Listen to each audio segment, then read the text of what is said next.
사람들이 달콤한 간식을 떠올리면 가장 먼저 생각하는 것이 바로 꿀이 아닐까 해요. 어릴 적부터 밥숟가락으로 꿀을 떠먹으면 목에 좋고 감기에 걸렸을 때 뜨거운 물에 꿀을 타 마시면 한결 숨쉬기가 편해진다는 이야기를 자주 들었거든요. 그런데 여러분은 혹시 꿀이 우리 인간의 식탁에 얼마나 오랫동안 자리해왔는지 아시나요? 고대 시절부터 귀한 자양강장제로 쓰였고 옛날 사람들은 심지어 상처를 소독하거나 약재로 활용하기도 했어요. 액체로 된 금이라는 별칭이 있을 정도니까 그 가치를 짐작할 수 있죠. 그만큼 꿀은 무조건 몸에 좋다고 여겨지지만 막상 제대로 살펴보면 함께 섭취하면 좋지 않은 음식과 절대 섞어 먹으면 안 되는 경우도 은근히 있습니다. 심지어 꿀 자체가 맞지 않아 피해야 하는 분들도 드물게 존재한다고 해요. 그래서 제가 오늘 말씀드리고 싶은 건 꿀의 놀라운 효능과 제대로 섭취하는 팁, 그리고 꿀과 최악의 궁합을 이루는 음식들은 무엇인지예요. 듣다 보면 에이, 저건 설마 아니겠지 하는 조합도 있으실 텐데 실제로 피해야 할 몇 가지가 분명하다는 사실을 아시면 깜짝 놀라실 거예요. 사실 좋은 꿀을 고르려면 제품 라벨을 꼼꼼히 확인하고 믿을 만한 생산자를 찾는 게 정말 중요하답니다. 요즘은 시중에 너무 많은 제품이 나와서 무엇을 사야 할지 모르겠다는 분들이 많으신데 건강에 반하다 채널에서 앞으로도 품질이 검증된 꿀이나 꿀을 곁들일 수 있는 다른 건강식품들을 차근차근 소개해드릴 예정이에요. 궁금하신 분들은 언제든지 영상을 찾아보시고 댓글도 남겨주세요. 그리고 혹시 주변 분들 중에 꿀 관련 이야기에 관심이 많으시거나 다이어트 중인데 단맛이 너무 끌린다 하시는 분들이 있다면 제 채널 영상을 공유해 주시면 큰 힘이 됩니다. 언제든 함께 소통하면서 더 나은 건강 습관을 만들어가 보자고요. 마지막으로 만족하셨다면 좋아요와 구독 버튼 꾹 눌러주시는 거 잊지 않으셨죠? 건강에 반하다 와 함께라면 매일매일이 조금 더 달콤해질 거예요. 먼저 꿀의 대표적 효능을 살펴볼까요? 우리 몸의 면역력을 높여주어 감기 예방에 큰 도움을 주는 건 다들 아시죠? 사실 바이러스나 세균이 침투하면 우리 몸에는 면역세포가 곧바로 출동합니다. 면역세포가 제대로 역할을 하면 문제없이 방어에 성공하지만 면역력이 저하된 사람들은 쉽게 병에 걸리게 되죠. 그런데 꿀에는 항염작용을 도와주는 성분과 면역체계를 보강하는 물질들이 풍부해 외부 침입자와의 싸움에서 우리 몸을 든든히 지켜주는 역할을 해요. 이뿐만이 아니라 피로 회복에도 탁월한 도움이 됩니다. 꿀에는 포도당과 과당이 주성분으로 들어있는데 평범한 단맛의 설탕과 달리 비타민, 미네랄이 함께 섞여 있어요. 그래서 단순 당질만 있는 음식보다 에너지가 빠르게 보충되면서도 빈약한 영양분으로 혈당이 급상승했다가 곤두박질치는 혈당 스파이크 현상이 비교적 덜합니다. 숙취가 심할 때 꿀물을 한 잔씩 마시면 정신이 조금씩 맑아지는 느낌 다들 한 번쯤은 경험해 보셨을 거예요. 사실 이건 단순히 심리적 위안만이 아니라 실제로 체내 대사 과정에 유리하게 작용하기 때문이라고 해요. 또 꿀은 고대부터 천연 보습제로 쓰였을 만큼 피부 미용 측면에서도 우수합니다. 비타민과 항산화 물질이 가득해서 건조해진 피부에 수분을 공급하고 노화를 늦추는 역할도 해주죠. 게다가 화장품처럼 합성 보존제나 방부제가 들어있는 게 아니니 비교적 안심하고 사용할 수 있다는 장점이 있어요. 물론 꿀 마스크팩을 할 때는 꿀 원액을 그대로 얼굴에 바른 뒤 너무 오래 두지 않도록 주의하는 게 좋아요. 그리고 혹시 피부가 과민성이라면 먼저 간단히 팔 안쪽 등에 테스트를 해보는 센스도 중요하겠죠. 이처럼 꿀은 두루두루 좋은 효능을 갖춘 일종의 슈퍼푸드지만 이 음식만큼은 절대 같이 먹지 말아라라는 사례가 존재합니다. 그중 첫 번째로 손꼽히는 것은 콩류예요. 두부, 두유, 콩나물 등을 떠올릴 수 있겠죠. 꿀은 따뜻한 성질, 콩류는 찬 성질을 띠는데 이 둘이 섞이면 체내에서 단백질과 유기산이 결합해서 덩어리가 형성되기 쉽다고 해요. 몸속에서 흡수되지도 않고 바로 배출돼 버리니 애써 챙겨 먹은 영양소가 제대로 활용되지 못하는 겁니다. 더욱이 소화가 잘 안 되는 분들은 급성 복통을 호소할 수도 있으니 되도록이면 시간차를 두고 드시는 것을 권장해요. 콩류 외에도 감과 꿀을 함께 먹지 않는 게 좋다는 이야기가 오래전부터 전해지는데요. 감에는 탄닌이라는 떫은 맛 성분이 꽤 많이 들어있죠. 이 탄닌이 꿀에 함유된 철분과 만나는 순간 탄닌산철이라는 침전물이 생깁니다. 그러면 소화기가 철분을 흡수하기 훨씬 어렵게 되고 더 나아가 영양 흡수를 방해할 수도 있어요. 감이 당기는 계절이라 해도 꿀을 곁들이는 건 피하는 편이 안전하겠죠. 비슷한 맥락에서 양파와 꿀 조합도 문제가 됩니다. 양파에 함유된 유아알릴, 알릴, 황화합물 은 항산화 효과가 뛰어나고 혈액순환 촉진에 좋지만 꿀과 같이 섭취하게 되면 장내에서 가스를 생성해서 소화를 방해할 우려가 있답니다. 그래서 양파를 갈아서 생즙을 내거나 샐러드로 만들어 먹을 때는 굳이 꿀 드레싱은 피하는 편이 낫겠죠. 그렇다면 반대로 꿀과 함께 먹으면 1+1 = 3이 된다는 음식도 있습니다. 첫 손가락에 꼽히는 것이 마늘이에요. 마늘에는 알리신이라는 대단히 매운 양 성분이 있는데 이 알리신이 꿀에 들어있는 티아민 성분과 만나면 알리티아민으로 바뀝니다. 이 알리티아민은 체내에서 피로 해소를 돕고 에너지 대사를 촉진해주는 작용이 아주 뛰어납니다. 그래서 마늘을 꿀에 재웠다가 하루 한두 쪽씩 꺼내 먹으면 별다른 영양제 못지않은 효과를 기대할 수 있다는 얘기가 나오는 거죠. 마늘 특유의 자극적인 냄새나 알싸한 맛이 꿀 때문에 훨씬 부드러워지니 먹기도 수월해집니다. 마늘이 부담스럽다면 생강에 꿀을 곁들여 드셔도 좋아요. 생강은 기침이나 가래 완화에 탁월한 효능이 있는 것으로 널리 알려져 있죠. 특히 기관지가 약하거나 손발이 유난히 차가운 분들은 꿀을 한 스푼 첨가한 생강차를 하루 한두 번씩 마셔보시면 금방 컨디션이 나아졌다는 느낌을 받으실 수 있을 거예요. 생강은 몸을 따뜻하게 데워주고 꿀은 항염증 작용을 강화해주니 환절기 감기 예방에도 금상첨화예요. 배 역시 꿀과 찰떡궁합으로 꼽히는데요. 옛날부터 기침이나 목감기에 걸렸을 때 배와 꿀을 같이 끓여 먹으면 좋은 이유가 있습니다. 배에 풍부한 수분과 촉촉한 식이섬유가 기관지를 촉촉하게 보호하고 꿀이 안에서부터 염증을 진정시켜주기 때문이에요. 특히 뱃속을 파낸 뒤 꿀을 넣어 쪄서 드시는 방법은 쉽게 따라할 수 있으면서도 달콤하고 향긋해 아이들도 거부감이 적어요. 이때 배를 너무 오래 찌면 영양소가 파괴될 수 있으니 적당히 열을 가해주는 게 중요하답니다. 게다가 우유와의 궁합 역시 알아두면 좋아요. 잠을 푹 못 자는 분들이 우유에 꿀을 살짝 타서 마시곤 하는데 실제로 효과가 있다고 알려졌거든요. 우유 속 트립토판이 신경을 안정시키고 꿀은 그 흡수를 돕고 혈당을 완만하게 유지시켜주니까요. 자기 전에 따뜻한 우유 한 잔을 마시면 금세 포근해지는 느낌이 들고 숙면에 도움이 됩니다. 다만 유당불내증이 있는 분들은 락토프리 우유나 두유를 선택하시는 게 더 나을 수도 있겠죠. 하지만 꼭 알아두셔야 할 점은 모든 사람이 꿀을 먹어도 되는 것은 아니라는 사실입니다. 대표적으로 생후 12개월 미만의 아기는 꿀 섭취를 피해야 한다고 하죠. 보툴리누스균이라는 박테리아가 아기의 약한 장에서 독소를 일으킬 수 있기 때문이에요. 또 당뇨나 혈당 관리를 하셔야 하는 분이라면 하루 한두 스푼 이내로만 섭취하는 것이 좋습니다. 꿀도 어쨌든 당류이기 때문에 과다 섭취 시 혈당이 급격히 올라갈 수 있거든요.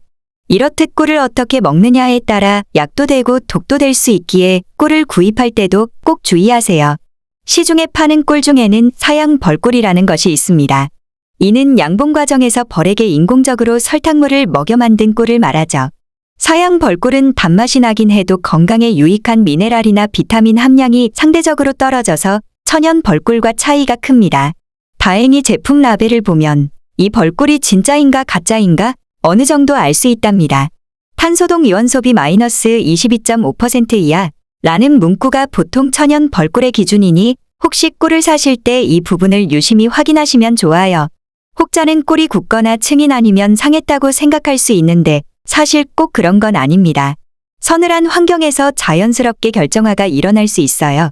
부드럽게 녹이려면 따뜻한 물에 꿀병을 중탕하면 되는데 너무 고온으로 끓이듯 가열하면 영양소가 파괴될 수 있으니 주의하시고요. 보통은 하루에 한두 스푼 정도 섭취하는 걸 추천하는데 그럼에도 나는 하루 종일 꿀만 먹어도 좋더라 하시는 분들이 계시잖아요. 하지만 사실 과유불급이라고 몸에 좋은 음식도 지나치게 먹으면 오히려 간과 신장이 부담을 받을 수 있고 혈당 조절이 힘들어질 수 있답니다. 적절한 양을 지키되 꿀을 꼭 피해야 하는 음식 조합은 피하고 약처럼 좋은 시너지 효과를 주는 음식과는 적극적으로 함께 드셔보시는 게 좋겠습니다. 이렇듯 꿀은 활용법도 무궁무진하고 이미 전 세계 사람들에게 오랫동안 사랑받아 온 식재료라는 점이 참 흥미롭죠. 다만 우리가 알아야 할 안전지침과 올바른 궁합 정보를 잘 숙지한다면 훨씬 더 건강하고 현명하게 꿀의 달콤함을 누릴 수 있을 거예요.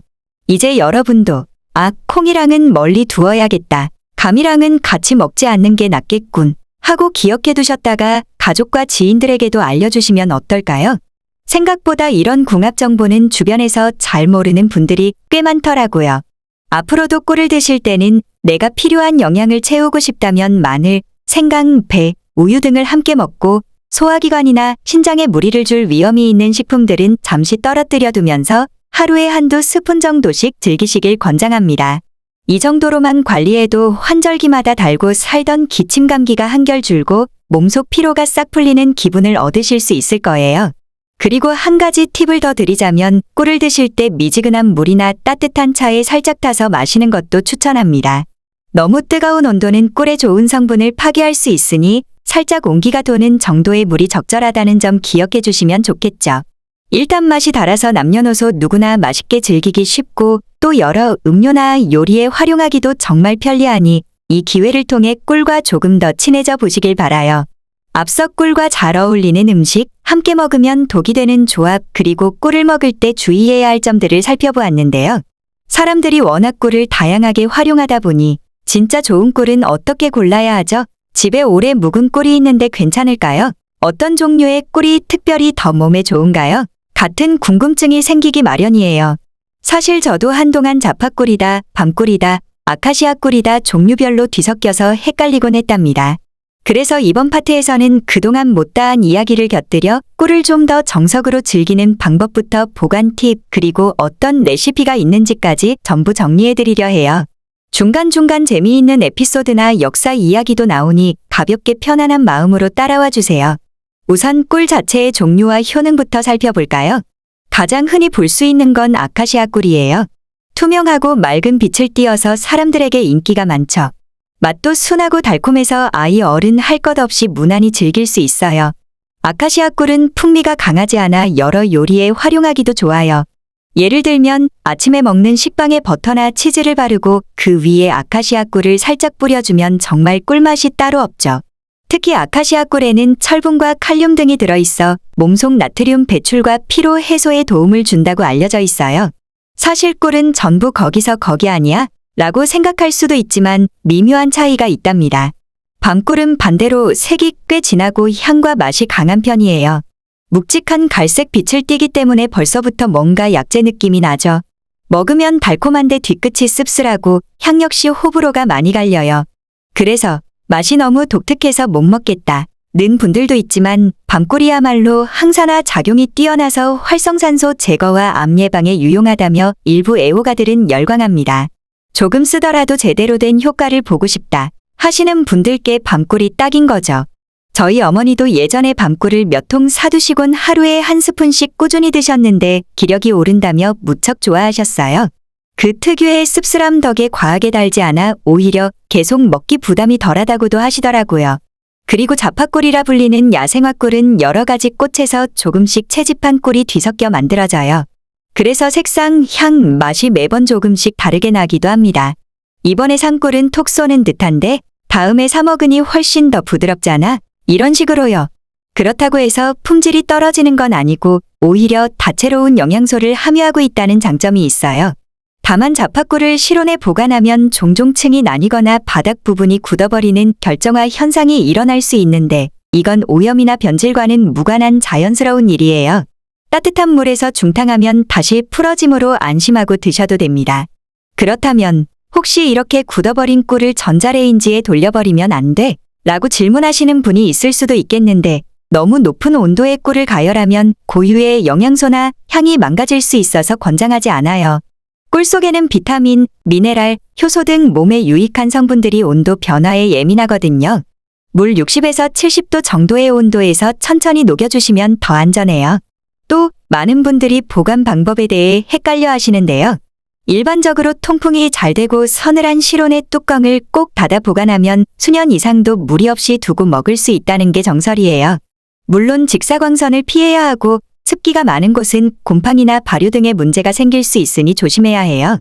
냉장고에 보관해도 되지만 너무 차가워지면 스푼으로 떴을 때 딱딱하게 굳어있는 경우가 있어서 귀찮을 수 있어요. 깨끗하고 밀폐가 잘 되는 유리병에 담아 상온에 두는 게 보통은 가장 편리합니다. 한편 요즘 마누카 꿀이라는 이름이 많이 들리죠. 뉴질랜드에서 생산되는 고급 꿀로 독특한 풍미와 높은 항균 능력으로 인기가 많은데 이 때문인지 가격도 꽤 높은 편이에요. 특히 MgO 메틸글록살 수치가 높을수록 더 비싸게 판매되죠. 다만 이 마누카 꿀이라고 해서 만병통치약은 아니니 특유의 맛과 높은 항균력 그리고 특별한 향을 원하시는 분들이라면 선택하시는 건 좋지만 모든 꿀을 제치고 제일 우수하다 라고 과신할 필요는 없어요. 개인 취향과 목적에 따라 또 예산 범위에 따라 다른 종류를 골라 드셔도 충분히 건강에 도움이 된답니다. 자, 이제 종류별 꿀의 특징과 보관법을 간단히 훑어봤으니 조금 더 구체적인 활용 예시를 이야기해 볼게요.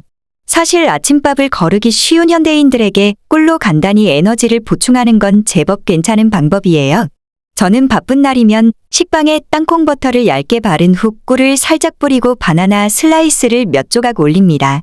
그리고 그 위에 계피가루를 솔솔 뿌려 한 입 빼어 물면 과하게 달지 않으면서도 든든한 아침 식사가 되거든요. 커피와도 은근히 잘 어울리더라고요. 이런 식으로 간단한 토스트로 활용할 수도 있고 요거트 위에 견과류와 꿀을 뿌려 먹으면 영양도 챙기고 달콤함도 조금 누릴 수 있어요. 하지만 꿀은 무조건 많이 먹으면 이득이라고 할 수는 없어요. 달콤해서 자꾸자꾸 손이 가지만 당뇨인 이상 과하면 혈당이 급격히 오를 수 있으니까요. 특히 당뇨가 있거나 혈당 관리가 중요한 분은 하루에 한두 스푼 정도 또는 음식에 살짝 곁들여 먹는 정도가 안전해요. 무엇보다 아이에게도 마찬가지로 적정량이 중요합니다. 또 앞에서도 강조했지만 생후 12개월이 안 된 아기는 보툴리누스균 위험 때문에 절대 꿀을 주면 안 돼요. 몸이 허약한 어른들께는 좋은 보양식이 될 수 있지만 아직 장이 발달되지 않은 아기들에게는 큰 위험이 될 수 있답니다. 생강과 마늘에 곁들여 먹으면 효과가 뛰어나다고 했었는데 그 외에도 최근에는 강황가루와 꿀을 함께 먹는 분들이 늘고 있어요. 강황에 들어있는 커큐민이라는 성분이 항염증, 항산화 작용이 우수해서 이른바 황금 조합이 될 수 있다 라는 말이 들리죠. 강황만 먹으면 쌉싸래해서 좀 불편한데 꿀과 섞으면 맛이 한결 부드러워집니다. 이때는 강황 한 스푼에 꿀 한두 스푼 정도를 섞어서 따뜻한 물에 풀어 마시거나 혹은 그냥 크래커 위에 살짝 바르고 곁들이는 분들도 있더라고요. 다만 강황가루가 옷에 한번 묻으면 잘 안 지워지니 조심해서 조리하셔야 합니다. 또 요즘 체중을 조절하느라 단맛을 전혀 못 드시는 분들 중에는 꿀이라면 설탕보다는 낫겠다 라는 생각을 하시곤 해요. 물론 설탕과 비교할 때 무작정 나쁘다고는 볼 수 없어요. 꿀에는 천연 비타민, 미네랄, 효소 등이 함께 들어있으니까요. 하지만 칼로리가 없는 건 결코 아니고 단맛 자체가 주는 중독성은 여전히 있으니 다이어트 목적으로 드신다면 하루 섭취 칼로리를 꼼꼼하게 따져보는 게 필요하답니다. 꿀을 활용한 이색 레시피 중 하나로는 사과식초와 꿀을 물에 섞어 마시는 꿀식초 음료가 있어요. 조금 시큼한 거 싫어하시는 분은 호불호가 갈릴 수 있지만 사과식초가 소화를 돕고 피로 물질 배출을 촉진하는 데 도움을 준다고 알려져 있거든요. 이때 식초의 날카로운 신맛을 꿀이 은은하게 감싸줘서 생각보다 거부감 없이 마실 수 있다는 평도 많아요. 아침 공복에 사과식초와 물을 1십 정도로 섞고 꿀을 취향에 맞게 반 스푼에서 한 스푼 정도 넣으면 그렇게 새콤달콤할 수가 없어요. 대신 식초 성분이 치아를 약간씩 부식시킬 수 있으니 마신 뒤 물을 한번 헹구는 게 좋습니다. 요즘은 마트나 시장에서 꿀을 고를 때 탄소동 이원 소비 마이너스 22.5% 이하인지를 체크하라는 얘기가 널리 알려지면서 꽤 많은 분들이 이를 꼼꼼히 살피시더라고요.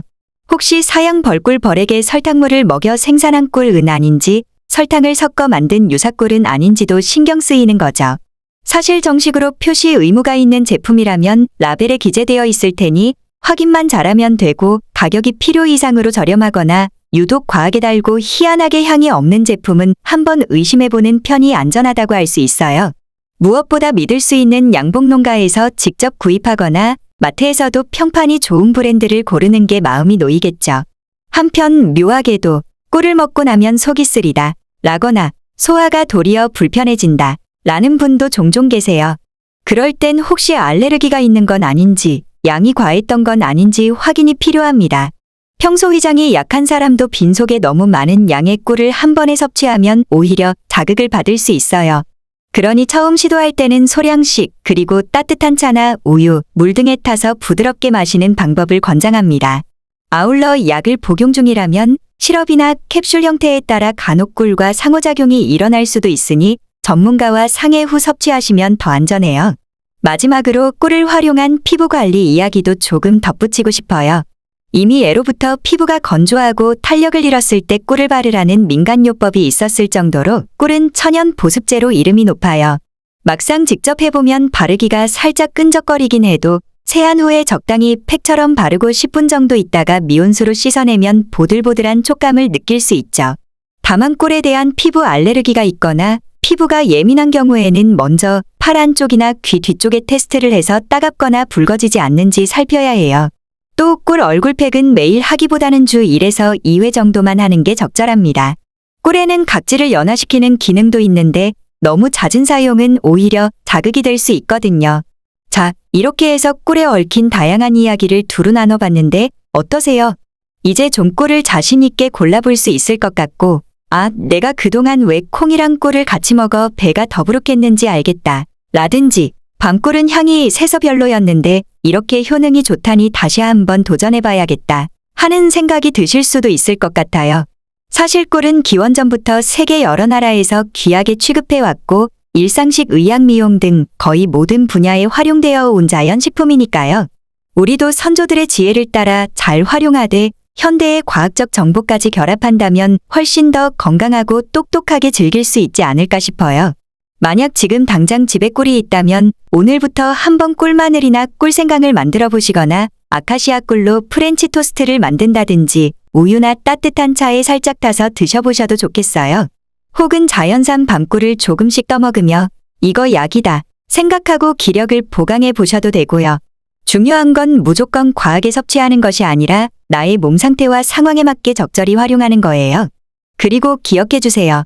꼭 피해야 할 음식 궁합은 잊지 말고 꿀을 평소보다 건강하고 제대로 된 방식으로 섭취하셔서 기침이나 감기 없이 환절기를 나고 온 가족이 함께 면역력을 팍팍 끌어올리시길 바랍니다.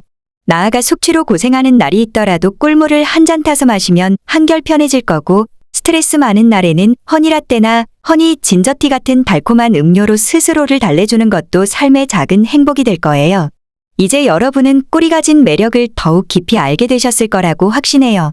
예전엔 막연히 단맛 내는 식품 정도로만 여겼다면 이제는 어떤 꽃에서 유래했는지, 영양 성분이 어떻게 다른지, 나에게 맞는 섭취 방법이 뭔지까지 꼼꼼히 살펴보실 수 있겠죠.